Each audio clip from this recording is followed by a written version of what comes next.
You remember Watch Dogs? Well, of course you do. It's just another Ubisoft title that is somewhat shrouded in controversy.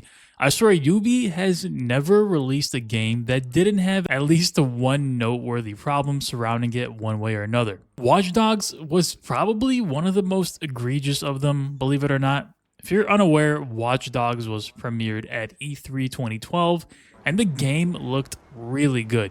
The graphics seemed to be a step above what the norm was. The gameplay also looked top notch. The explosions, the rain, the wind.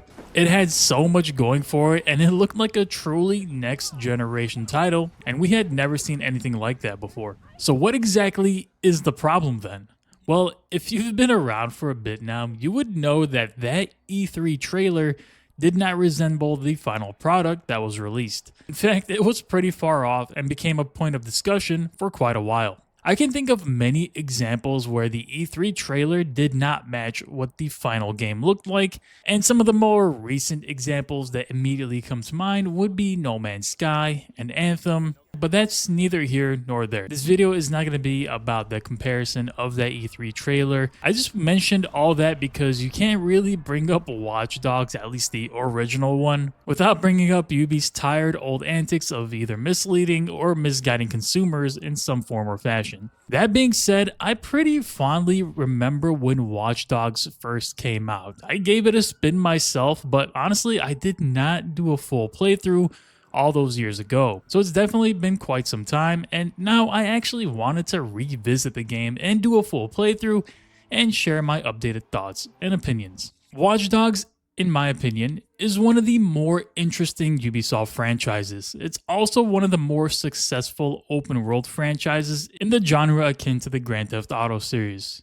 Watch Dogs 1, 2, and Legion all scored relatively well review score wise, with Legion scoring the lowest of the bunch, but still above average. To many, it seems like the second game in the franchise is probably the best, but so far I've only made my way through the first Watch Dogs and do plan to make my way through the second and third as well as I wrap up the series playthrough. However, this video is going to be everything I have to say about Watch Dogs 1. So let's start with the story. Watch Dogs follows the story of Aiden Pierce, a hacker who also plays the role of a vigilante. Aiden was part of a job that had gone terribly wrong, leaving both him and his partner exposed to another group of hackers who just happened to also be in that same system at the same time. Knowing that his life might be at risk, Aiden attempts to flee the city of Chicago with his family, only to be tracked down by a hitman who puts Aiden in the middle of a car chase that leads to the death of Aiden's niece. This essentially sets up Aiden's story as his pursuit for revenge and to find out who is behind the plot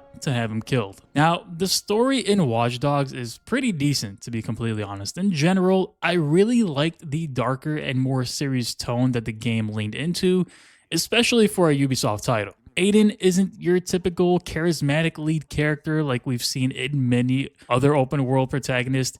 He's a lot more stoic, I would say. He's more serious and takes the situation he's in with extreme focus. And for better or for worse, that decision defines the tone of the entire game, which in my opinion feels like a breath of fresh air compared to modern day games. The story follows Aiden as he goes deeper and deeper into the criminal underworld of Chicago, trying to piece together who ordered the hit on him and why he ended up in the situation that he landed in. Along the way, he runs into a cast of characters ranging from some who are pretty forgettable to those that are occasionally more intriguing. For me, I found that Jordy Chin stood out the most, as he's sort of the comic relief fixer with some questionable morals.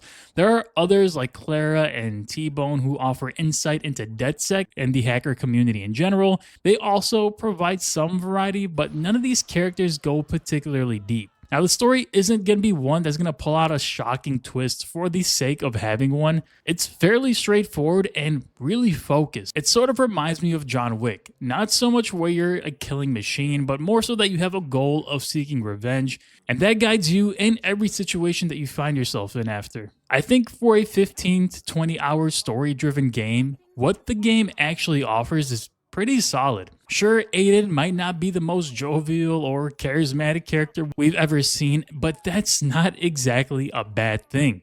The cast surrounding him sort of fills that void for him. And honestly, overall, the story is one to me that was pretty interesting enough to keep me going from start to finish. Now, while I wouldn't say that the game's story is something that can keep every player engaged, where Watch Dogs begins to flex its muscles isn't how well it builds the open world around the story. Chicago in Watch Dogs is not the most robust or large open world ever made, but it feels really cohesive.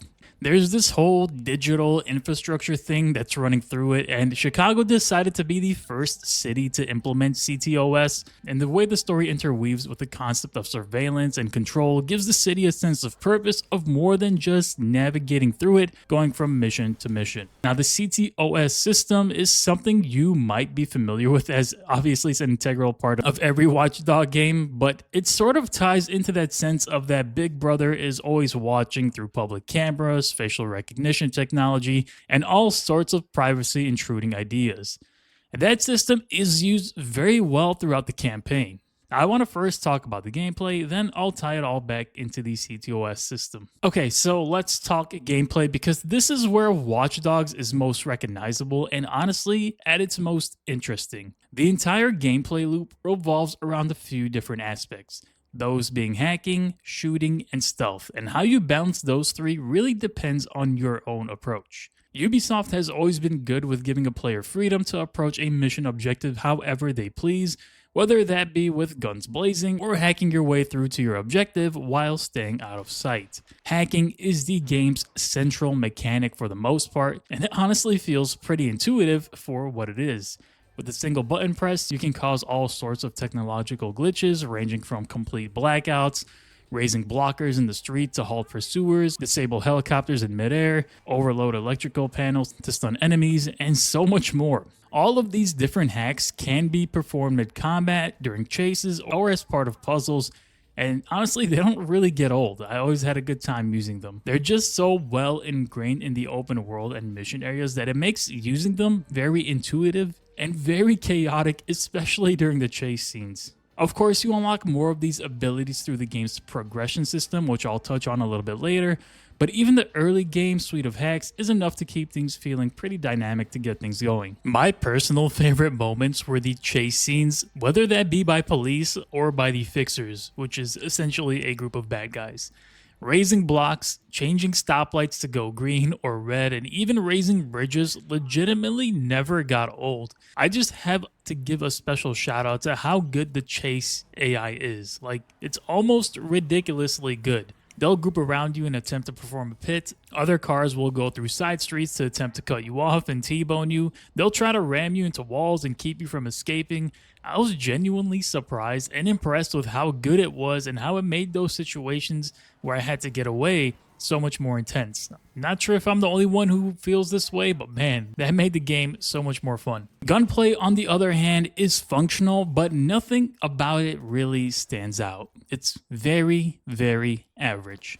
The shooting mechanics are cover-based, and cover is nothing short of essential in Watch Dogs. I mention that because if you stand out in the open for more than a second or two, you'll be very quickly gunned down. Aiden is not someone who's going to withstand many shots, and that's a good thing. If Aiden was some sort of superhuman who can just run out in the open and take down enemies without issue, then that would definitely take the game down a notch for me. So I'm glad that I had to be at least somewhat smart with how I approached combat encounters. The enemy AI is okay. They'll try to surround you and close in on you effectively, but their cover taking ability is very questionable at times. They end up taking cover in areas that are clear shots for you. Of course, most encounters can be approached with a mix of hacking distractions or causing an enemy's phone or grenade or basically whatever they're carrying to explode, as well as one of your many weapons. There's a decent arsenal of weapons you can buy or find, ranging from rifles, pistols, shotguns, but honestly, nothing really stands out in terms of uniqueness. Now, stealth is sort of the middle ground here. It's not a full-blown stealth game by any means, but Watch Dogs definitely does give you plenty of tools to sort of sneak around and really avoid direct conflict if you choose to go that route. Cameras, of course, play a big role in just about every mission you go on. You can jump from one camera to another, tagging enemies, triggering distractions, and even completing entire objectives. without ever setting foot in enemy territory. There were a few moments where I genuinely felt like I was very clever for using the environments in creative ways and making my way through a mission without anyone even knowing I was ever there. There really isn't a right or wrong way to play this game, but if I had to guess what the intended way to play the game is, then it would most definitely be cyber sleuthing your way through a mission area without getting caught. Of course, it's not super easy just to hack into the various objectives. Sometimes there are little puzzles that require you to connect various nodes in order to unlock a central node, and these puzzles can have triggers that set off an alert to enemies if you don't do them in time. Enemies can and will call in reinforcements, and that's when things can get pretty chaotic. The mission structure follows a fairly standard Ubisoft formula, but I did like that there was more variety as far as the situations that you find yourself in go. In general, you'll tail enemies, get into shootouts, interrogate people, hack data, and occasionally drive someone to a safe house. But there are some missions that are more creative than others, like one where you purposely go to jail in order to find an inmate that you've been looking for. Overall, though, it's not particularly varied, and there definitely is some repetition to the structure, and that definitely starts to drag in the back half of the game. A lot of missions kind of boil down to go here, hack this, and then escape. I'd say the mission variety is one of the game's biggest weaknesses, but definitely not to the extent of modern Ubisoft games. You can refer to my Far Cry 6 revisit to get a better idea of what I mean by that. Either way, Watch Dogs really introduces some cool ideas that we hadn't seen previously in other video games, and the fact that they're so intuitive and so ingrained within the mission design definitely did bump up the game for me quite a bit. Now, let's move on to the progression systems. Like most Ubisoft games, Watch Dogs uses a skill tree system where you unlock new abilities as you earn XP through missions, side activities, and exploration. This skill tree is broken up into a few different categories, those being combat, driving, hacking, and crafted items. Some of these upgrades are actually pretty useful, like being able to disable helicopters or hack into an enemy's comms to jam reinforcements are huge for making escapes easier and cleaner. Other upgrades are a bit more forgettable, like minor recoil reductions or slightly better vehicle control in the combat and driving trees. The progression system works well enough for me, but you won't be making any distinct builds since all the skills can be attained and you won't have to worry about picking and choosing certain ones, but you can progress to ones that fit your playstyle earlier on. Now, the overall progression system works completely fine in a game like Watch Dogs. It's not a game that demands some expansive skill tree. It's all very focused and ties into the game's overall tone. Let's move on to side content. Thankfully, it's good news here as the open world has plenty to do, but the quality of those activities can be pretty inconsistent. However, that's the case with pretty much every open world game on the planet. The main bit of side content I'd say would be the random crimes in progress that you can stop. Basically, driving around the city can essentially warn you about a potential crime near you or near your location, in which you are asked to cautiously approach and take down the offender. It's a neat concept that rewards you with reputation progress and skill points. Some crimes will have you chasing down a perpetrator on foot or in a vehicle, but they mostly always end the same way. The whole vigilante side of the story is kind of random, to be honest. I'm not sure what incentive Aiden has to become the protector of Chicago, but I guess it makes for something to do in between missions. Now, you can also track down hidden briefcases, cash drops, QR codes, and complete fixer contracts as well. Some of these are pretty enjoyable, especially the convoy takedowns where you have to plan ambushes and use all sorts of environmental hacks to get the job done. Now, there are other side activities like the digital trips, which are trippy arcade-style minigames that put you in weird scenarios like bouncing across giant flowers, or these other AR minigames that basically ask you to shoot down aliens. These are completely disconnected from the main story and somewhat take away from that more serious tone of the game, but some of these are actually kind of well made and offer a fun distraction. Some people might just enjoy taking a stroll in the streets of Chicago with your profiler out, as you can gain insight on every citizen, hacking them for cash, or eavesdropping on their conversations. The open world in general is honestly really well done. The way the actual city is used to aid you in a number of ways is just so good. One of my favorite moments happened when I was being chased by a group of bad guys and hopped on the train to make my escape. Sometimes Ubisoft really pulls off some really good stuff, and I think the open world and interactiveness of it are up there. Now, I just want to make a side note on driving, which I found to be below average. Like, most cars feel super loose, and the whole driving experience is super arcadey and sometimes just uncontrollable. I didn't go in expecting some elite driving gameplay, but it's just something I found to be particularly bad, especially when there's so many car chases and chase scenes in the game. Now, I do want to make a quick mention of the online multiplayer, which, believe it or not, seems to still exist 11 years later. Ubisoft seems to not have shut down the servers. Basically, you can go online and do a number of things like racing or trying to hack another online player. I tried doing some of these activities, but for some reason, I was never able to connect to another player. So unfortunately, I don't have much to say about this, but it seems like there's still an active community because there are leaderboards and there are a lot of players on those leaderboards. So very interesting. Now, I want to quickly just talk about the graphics, because this was a huge talking point at launch. There's really no other way to put it, but Watch Dogs was graphically downgraded from what was shown in the 2012 trailer. The final game still looks good for its time, especially in terms of lighting, the rain effects, the nighttime ambiance, the leaves just blowing in the wind, and so on. But it didn't blow anyone away visually, and the fact that Ubisoft got caught hiding some of the graphical options on PC just continued to add more fuel to the fire.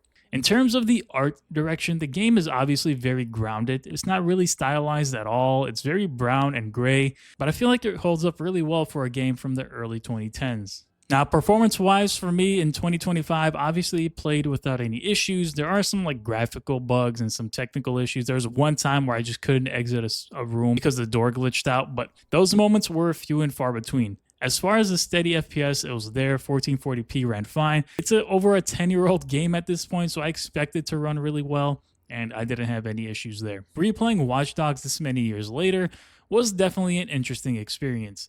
In some ways, the game actually feels a bit ahead of its time. The idea of a city-wide surveillance system, a protagonist who can weaponize that very data, and a gameplay loop that's built around the environment are some pretty interesting concepts, and something that obviously Watch Dogs still uses to this day with its latest Watch Dogs Legion release. The story itself is also very grounded, and Aiden himself is a unique protagonist in his own way. The open world design is probably some of the best I've seen in any game, just due to how interactive and how interconnected it is. The game still has that Ubisoft sandbox formula to it, but I think it's much more refined and less about going from area to area and clearing objectives for the sake of completing a checklist. The side content itself is decent, with some of the mini games being pretty fun for what it's worth. So I usually wrap these videos up by either recommending or not recommending a playthrough of the game. In this scenario, it's hard for me to not recommend it. I think Watch Dogs is actually a very serviceable game, and one that intrigued me more than I thought it would. I had a great time with it, spent about 19 hours with it. The main story should take you about 15 to 20 depending how main story focused you are. There are 5 total chapters with a varying number of missions that you can go on. So yeah, I fully recommend a playthrough of Watch Dogs. I think it's a great game, even this many years later. Thank you all for watching. As always, I hope you guys enjoyed the video. I will be playing through Watch Dogs 2 soon, and maybe Watch Dogs Legions as well. So be sure to subscribe and hit the like button if you enjoyed this video. I'll see you all in the next one.